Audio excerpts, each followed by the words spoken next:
কেমন হতে চলেছে তুফান মুভি স্টোরিটা সেটা নিয়ে আজকের ভিডিওতে কথা বলবো। আর অবশ্যই সেটা আমি আন্দাজে বলছি না, উপযুক্ত প্রমাণের ভিত্তিতেই বলবো।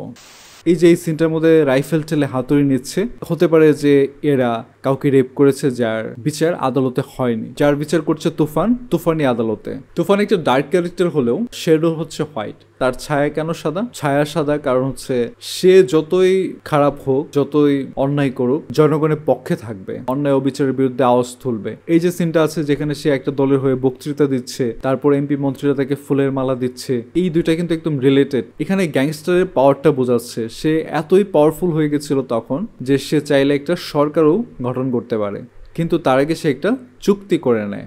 আর যখন সবাই বিজয় লাভ করে তাকে মালা দেওয়া হয়, তখন সে আবার তাদেরকে তার ডিটটা শোনায় যে পূর্বের কথা মোতাবেক পুরো দেশকে তুফানের হাতে তুলিয়া দেব, সে যা চাইবে করিবে, তাকে কোনো কিছুতে বাধাদের এখতিয়ার কেউ রাখিতে পারিবে না। এই যে সবকিছু বলতেছে, তখন তারা এটা মেনে নেয় না। তখন তুফানের সাথে ফাইট হয় রাজনৈতিক দলের সদস্যদের। যখনই তারা তার কথা মানে না, তখনই কি করে সেই মেশিন গান নিয়ে গ্র্যান্ড প্লেস হোটেলে প্রবেশ করে।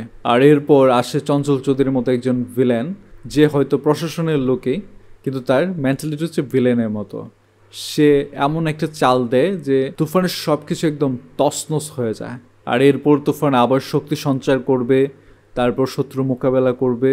আর সেটা হয়তো দেখানো হবে পার্ট 2-তে। প্রশ্ন হচ্ছে যে তুফান কি কোথা থেকে আসছে? হুট করে কি তুফান আকাশ থেকে পড়ছে?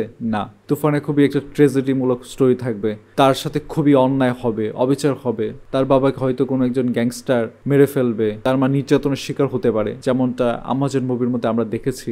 তখন সে ধীরে ধীরে রকি ভাইয়ের মতো কাজ করতে করতে পাওয়ারফুল হয়ে উঠবে। ছোটখাটো যে গ্যাংস্টার থাকবে তাদেরকে সরিয়ে সরিয়ে সে তাদের পজিশন নেবে। এভাবেই গল্প সামনের দিকে এগোতে থাকবে। এর থেকে বেশি বললে স্পয়লার হয়ে যাবে। মুভির জন্য শুভকামনা রইল। সবাই ভালো থাকবেন, সুস্থ থাকবেন।